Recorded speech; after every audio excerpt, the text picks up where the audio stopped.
सिया जी मांगेली से हो विधाना पूरा कैलन है। ललनार मांगेली अवध ससुराला ससुर राजा दशरथ है। समय बहुत कम है इसलिए हम संक्षिप्त में चल रहे हैं। इस प्रकार सीता जी पर मांगती है, प्रार्थना करती, विधिवत माता भवानी की पूजा करती है और माता गिरिजा यानी प्रसन्न होकर के आशीर्वाद देती है। और आशीर्वाद स्वरूप मां भवानी एक खसी नाम का माला देती है। सीता जी के यानी गले में पहनाना चाहती हैं आशीर्वाद के रूप में, लेकिन तब तक माता भवानी देखती क्या है कि सीता के हृदय में राम जी बस रहे हैं, राम जी को बसाई हुई हैं, इसलिए माला नीचे गिरा देती हैं और सीता जी उसी माला को लेकर के आशीर्वाद स्वरूप वापस लौटती हैं। इधर धनुष यज्ञ की तैयारी है। सीता जी मां गिरिजा की पूजा करके आशीर्वाद लेकर के वापस गई। राम जी भी अपने गुरु जी के पास लौट गए। इधर धनुष यज्ञ की तैयारी है। ध्यान देंगे, दूर दूर से राजा महाराजा राजकुमार चले आ रहे हैं धनुष यज्ञ में भाग लेने। इधर से राम और लक्ष्मण जी भी चले जा रहे हैं। सभी राजा महाराजा आकर के बैठ गए,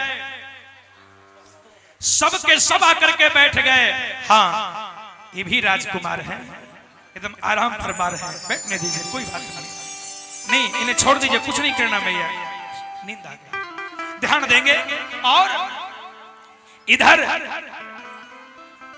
दूर दूर से राजा महाराजा राजकुमार युवराज चले आ रहे हैं और इधर सभी राजा महाराजा चले आ रहे हैं, अपने अपने स्थान पर बैठ रहे हैं। इधर गुरु विश्वामित्र जी कहते हैं, राम राम धनुष यज्ञ का समय हो गया है, चलोगे? राम जी कहते हैं, गुरुजी चलना तो है, लेकिन नाथ लखन पूरा देखन चाहिए। हे गुरुदेव, देखिए राम जी की इच्छा है, लेकिन राम जी अपने से कहे कि मैं थोड़ा नगर देखना चाहता हूं, तो वो लक्ष्मण जी के ऊपर सौंप देते हैं कि हे गुरुदेव, लक्ष्मण थोड़ा नगर भ्रमण करना चाहता है, अगर आपकी आज्ञा हो तो मैं लक्ष्मण को नगर भ्रमण कराते हुए ले आऊं। तो गुरुजी समझ गए। ध्यान देंगे, जो कि पढ़े लिखे होते हैं, जो कि हमारे गार्जियन होते, अभिभावक होते हैं, उनके लिए इशारा ही काफी होता है।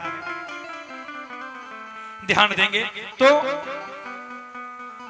और आप प्रदीप मंडल जी, आप कुम्हार टोला के निवासी हैं, आपकी तरफ से बहुत बहुत प्रेम निछावर माता रानी की कृपा बनी रहे। बोली सच्चे दरबार की जय हो। और तो गुरुजी समझ गए, कहते ठीक है राम चलो, मैं चलता हूं। इधर से गुरुजी चले और जाकर के सिंहासन पर बैठ गए। इधर से राम दोनों भैया नगर भ्रमण करते हुए चल रहे हैं। अब नगर भ्रमण करते हुए जब चल रहे हैं ना, तो फुलवारी में जितनी सखी राम जी को देखी थी, सब देख देख करके बेहाल है।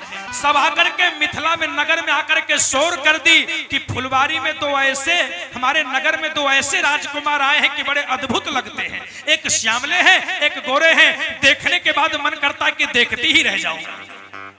अब वही दोनों जब नगर में आए तो सबका ध्यान उधर ही है। अब जब राम और लक्ष्मण जी चले तो सब सखी कोई छत के ऊपर से, तो कोई खिड़की से, तो कोई दरवाजे से झांक रही है और कहती रे सखी, अरे देखो ना, अरे वही श्यामलकार गोरका दोनों चला आ रहा है, देखो ना। अब राम जी दोनों भैया चल रहे हैं और बड़ा कमाल हो रहा है मिथिला में। कैसे? अरे राम जी के घुंघरल घुंघरल बाल भैया हो, अरे राम जी के घुंघरल घुंघरल बाल जनकपुर में कमाल कर छे।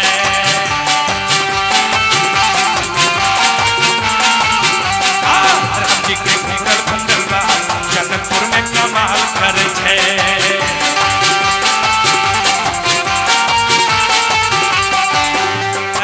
कमल करे छे हो, कमल करे छे, कमल करे छे हो, कमल करे छे।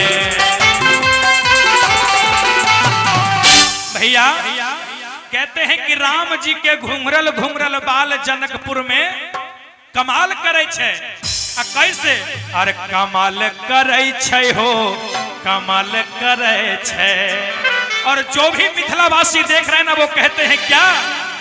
और जोड़ी छैन करबे मिसा, बोले राजा रामचंद्र की। जोड़ी छइन कर में मिसाल जनकपुर में कमाल कर छे।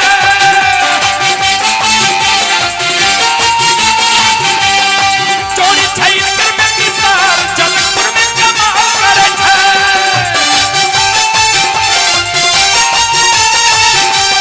राम जी के घुंघरल घुंघरल बाल जनकपुर में कमाल कर छे।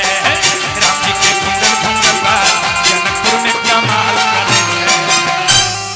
राम जी के घुंघरल घुंघरल बाल जनकपुर में कमाल करे छे।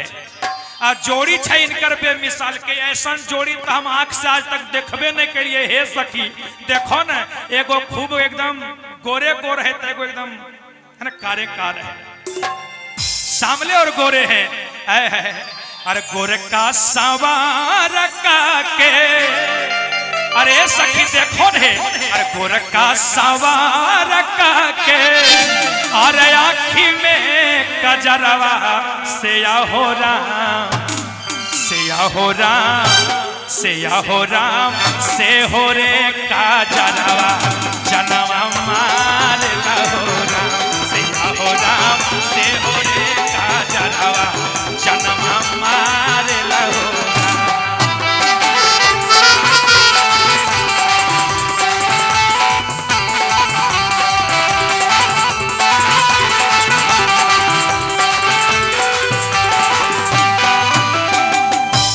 अगर फुल भजन चलेगा तो फिर अधूरे रह जाएंगे, कथा तक पहुंच नहीं पाएंगे। ध्यान देंगे कि गोरका समरका के आंखी में कजरवा से हो राम, से हो रे कजरवा जन्मा मारे लाए राम।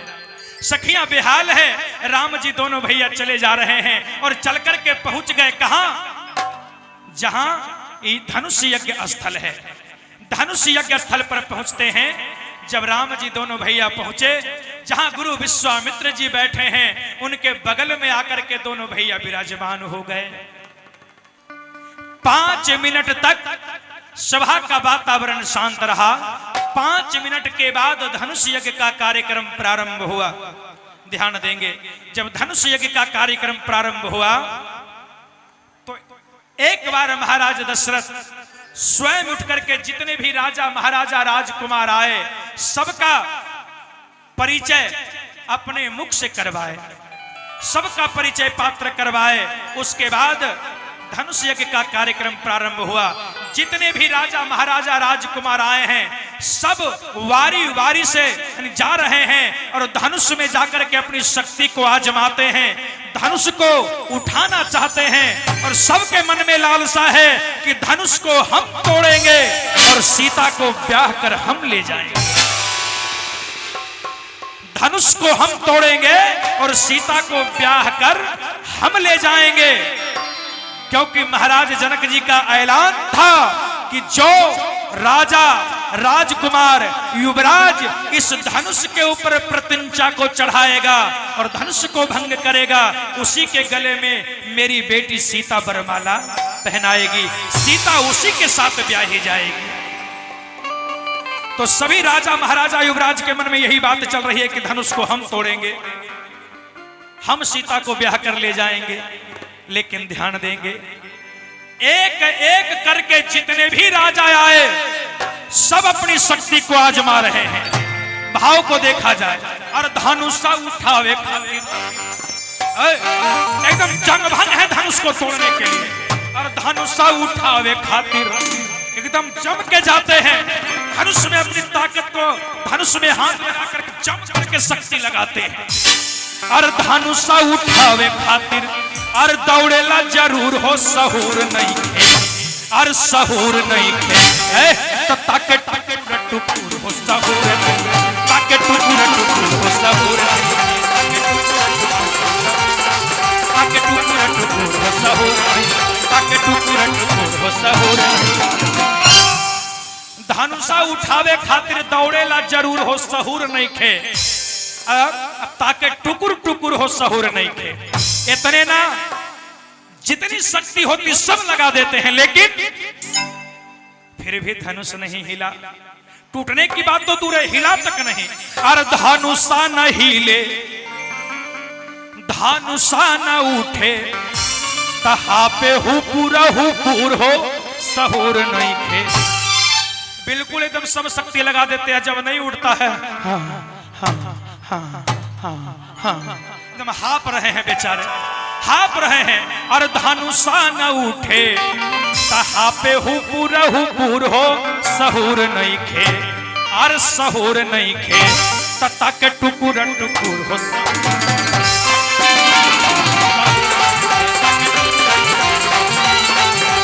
टुकुर टुकुर सहूर नहीं, टुकुर टुकुर सहूर नहीं। एक एक करके सब राजा हार गए। कवि ने लिखा, बाबा गोस्वामी जी रामचरितमानस के पवित्र पन्ने पर चित्रण करते हैं कि भूप सहस्त्र 10 एक ही बारा, लगय उठावन टरई ना तारा। बहुत लोग कहते हैं भूप सहस्त्र 10 एक ही बारा। बहुत लोग कहते हैं कि जब एक एक करके धनुष को नहीं तोड़ सके तो एक एक बार 10-10 हजार राजा धनुष में लगे, है ना, धनुष को उठाने के लिए। लेकिन जरा विचार करिएगा, कहते हैं कि एक बार 10,000 राजा लगे तो एक राजा के पास हाथ कितने होते हैं? 2। अगर 10,000 राजा है तो हाथ कितना हो जाएगा? 20,000। अब सोचिए धनुष कितना बड़ा था जो कि 20,000 हाथ उसमें लग गया, है ना। अब एक बात पर और विचार करिएगा, अगर 10,000 राजा मिलकर के अगर धनुष को अगर उठा लेते और तोड़ देते तो सीता की शादी किन के साथ होती? बड़ी मार्मिक बात है। इसलिए ये जो चौपाई है इसका अर्थ ये नहीं है कि 10,000 राजा एक बार लगे, नहीं। भूप सहस्त्र 10 एक ही बारा, यानी 10,000 राजाओं को निमंत्रण दिया गया और एक ही बारा एक राजा ऐसे थे जिनको निमंत्रण नहीं दिया गया, नहीं भेजा गया। एक राजा को वार दिया गया। किनको? तो राजा दशरथ जी को। राजा दशरथ जी को निमंत्रण नहीं भेजा गया। राजा दशरथ जी आए थे धनुष तोड़ने? नहीं आए थे। राजा दशरथ जी को वार दिया गया था। भूप सहस्त्र 10 यानी 10,000 राजा को निमंत्रण दिया और एक ही वारा। और जितने राजा आए सब मिलकर के शक्ति लगाए, लेकिन लगे उठावन टरई न टारा। सब राजा हार गए। जब सब राजा हार गए तो महाराज जनक चिंतित हो गए। जब सब के सब राजा हार गए ना मैया, तो राजा दशरथ तो महाराज जनक को चिंता होने लगी कि अब हमारी बेटी कुंवारी रह जाएगी, अब मेरी बेटी कुंवारी रह जाएगी। महाराज जनक उठकर खड़े हो गए। जब एक भी राजा धनुष को नहीं तोड़ सके तो महाराज जनक निराश हो गए, उदास हो गए कि अब तो मेरी बेटी कुंवारी रह जाएगी। राजा जनक उदास होकर एक बार अपनी बेटी सीता को देखते हैं और धनुष को देखते हैं और सोचते हैं कि अगर मैं इतना जानता कि एक भी राजा धनुष को नहीं तोड़ सकेंगे तो मैं ऐसी प्रतिज्ञा कदापि नहीं करता। और सीता के सकल देखी और झाका तिन जाना करी सी, अरे अवधिया रहती कुंवारी गे माई।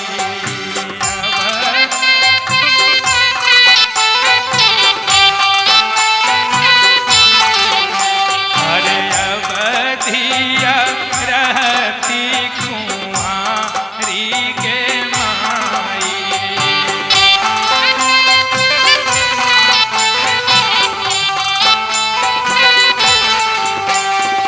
सीता के सकल देखी, सीता के सकल देखी झाका तिन जाना करी सी, झाका तिन जाना करी सी, अवधिया रहती कुंवारी गे माई। अवधिया रहती कुंवारी राजा दशरथ जी उदास हो गए और राजा दशरथ जी उदास हो गए, आंखों से आंसू बहाने लगे और उठ करके कहते हैं कि हे देश देश के राजाओं, हे युवराज, हे महाराजाओं, कि हे देश देश के राजाओं, और हम किसे कहें बलशाली हैं। अरे आज हमें विश्वास हुआ, आज हमें विश्वास हुआ कि पृथ्वी वीरों से खाली है। आज हमें विश्वास, पृथ्वी वीरों से खाली है। आज हमें विश्वास हुआ, पृथ्वी वीरों से खाली है। आज हमें विश्वास कि हे देश देश के राजाओं, हम किसे कहें बलशाली हैं। आज हमें विश्वास हुआ कि पृथ्वी वीरों से खाली है। हम किस उम्मीद से कहें कि आप वीर हो। आज तो मुझे विश्वास हो गया कि ये धरती वीर विहीन है। और तजहु आस निज निज गृह जाहू, लिखा नहीं वैदेही विवाह। मेरी बेटी के भाग्य में विधाता ने विवाह नहीं लिखा है, आप लोग लौट जाइए। महाराज जनक जब इतना कहे, महाराज जनक बहुत प्रकार की बात कहे। महाराज जनक जी की इस बात को सुन करके लखनलाल जी से रहा नहीं गया। क्यों? कि सच्चे छतरी सच्चे योद्धा अपमान नहीं सह सकते हैं, और जिसमें सहने की ताव नहीं वो चुप कैसे रह सकते हैं।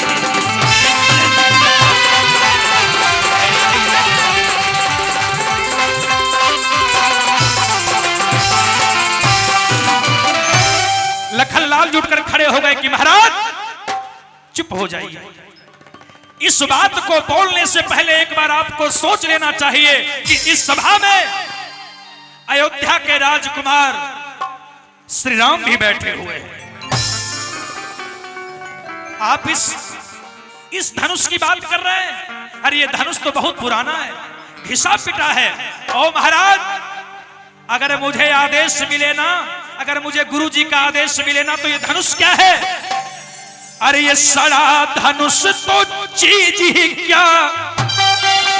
लक्ष्मण जी कह रहे हैं, अरे पूरा ब्रह्म